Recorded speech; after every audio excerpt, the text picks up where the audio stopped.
Chapter 8 Earthquake Prediction. During November and December of that same year, another interesting thing happened. People I did not know began showing up at my office to talk. I was doing radio talk show interviews about the book Life in the World Unseen, and I suppose that many of them came in initially to talk about life after death. For some, the topic would change to dreams and visions that they were receiving.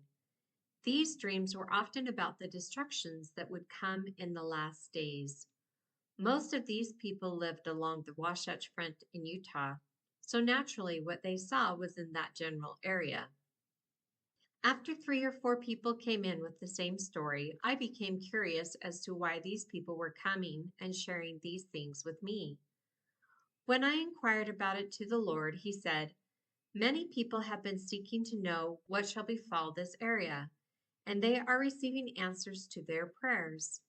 We are bringing them to you so that you will have a second witness to what you saw in your dream." After that, I started to keep track of how many people I talked to during those months that had specifically seen the destruction in this area. Although each saw it from their own point of view, I found it fascinating to compare the similarities between their dreams and visions. For the most part, what they saw was massive earth shaking from Montana and Canada down to Arizona and Mexico. Everyone in this area was affected by several large earthquakes. Many people were killed in these quakes, but even more seemed to drown in a large inundation of water that came into the Utah area. Over half the people I talked to saw this huge flood of water, which seemed to rise up to about the 5,000-foot level.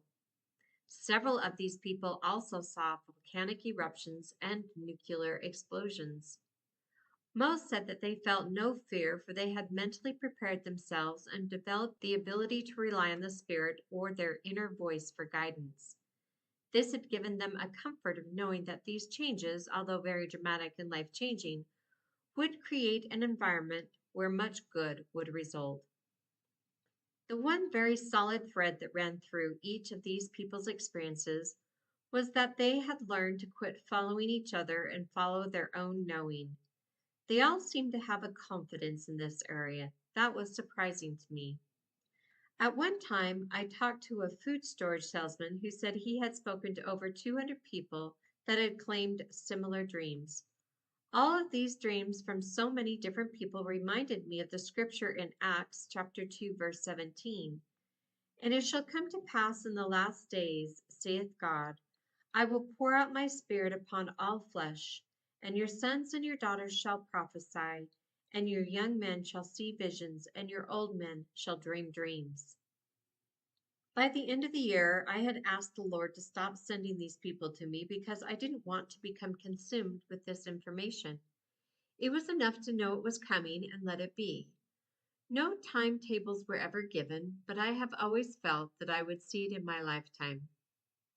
The relationship I had with Jesus continued through these informative experiences with these people that had been having dreams, but for some reason I never felt compelled to go into details about it with him. It was as though the future was a side topic to what was really important, and we just didn't delve into it very much. I was satisfied to know it was coming and that others knew as well. Jesus' real emphasis was on what was happening to me now, not what was in the future or what had happened to me in the past. This space of the now was brought up many times, and I learned that it is the key to being able to exercise faith to create change in one's life. What took me some time to learn was how to know when to exercise my own faith for creating. Many people learn that they are the masters of their destiny and they develop the power of faith to make things happen, but never seem to understand that this power can only be used productively when it is for the benefit of others. When they become too caught up in their own glory or pride, the power is gone, for they use it for their own benefit or gain. Jesus said that this is the very reason that although so many religions contain great amounts of truth, they never create an environment which will take a person to the height of godhood or back to that place which lets us perceive no separation from our Creator. They have a form of godliness but deny the power thereof. Without realizing it, they deny those within the group the ability to reach God on their own because they want to protect their own personal position, not knowing that they are hindering their own growth by trying to control others. Have you ever noticed that now is the root of no? This principle is so simple, yet so misunderstood. If people can learn to stay in the now space, they will have no desire to control others, for their purpose will be to benefit others and not worry or have concern for how it affects themselves. I found that in a somewhat unknown way, miracles happen when we exercise faith with no regard to how it will affect ourselves. Surprisingly, miracles occur when we know this is what is supposed to take place. I am not putting down organized religion. It can do a wonderful job meeting people's social and emotional needs and has a constructive place in society, but it also runs the risk of trying to control those it is trying to help. Control does not give off the same light that free will does. The more control you try to hold over others, the less light you will emanate. It is a universal law that does not change. Light attracts light, and the foundation of that light is based on the free agency or free will of all those drawn to it. It is the most basic of all of the sow and reap principles. It is also the easiest to overlook. I often felt frustrated when I first tried to let go of what I thought others should do. I had been taught for so long to hang on to the laws of do and don't that to let them go was difficult. The laws are such that when you embrace them, you think that others need to see them in that same way. Thus, we tend to judge others by those laws which we think is the way God sees things. I still catch myself looking through the eyes of the law at times. It is a hard habit to break and takes a great deal of mental discipline to overcome. Still, as I have worked at it over the years, I have found that my nature to judge has diminished and my ability to love and understand has increased and begun to come from my heart much more naturally.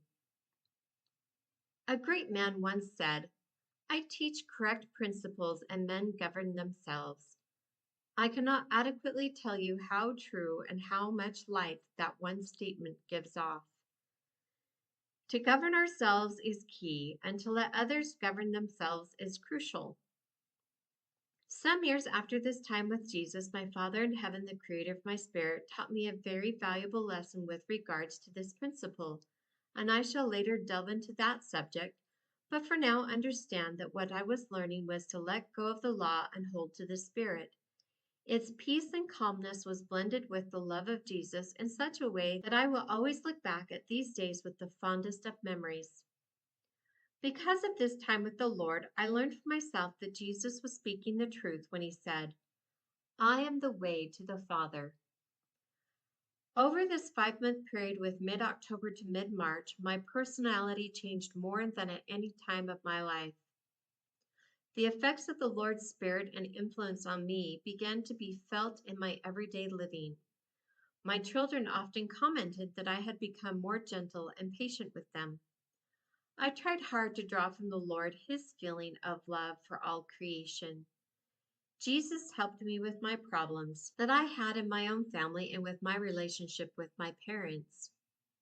Because of the personal nature of this help and because it involves some very dear loved ones, I will not go into the details of what took place, but I will tell you that Jesus knows every technicality of our lives, and he is able to help all of us see from a larger perspective what is really important in life.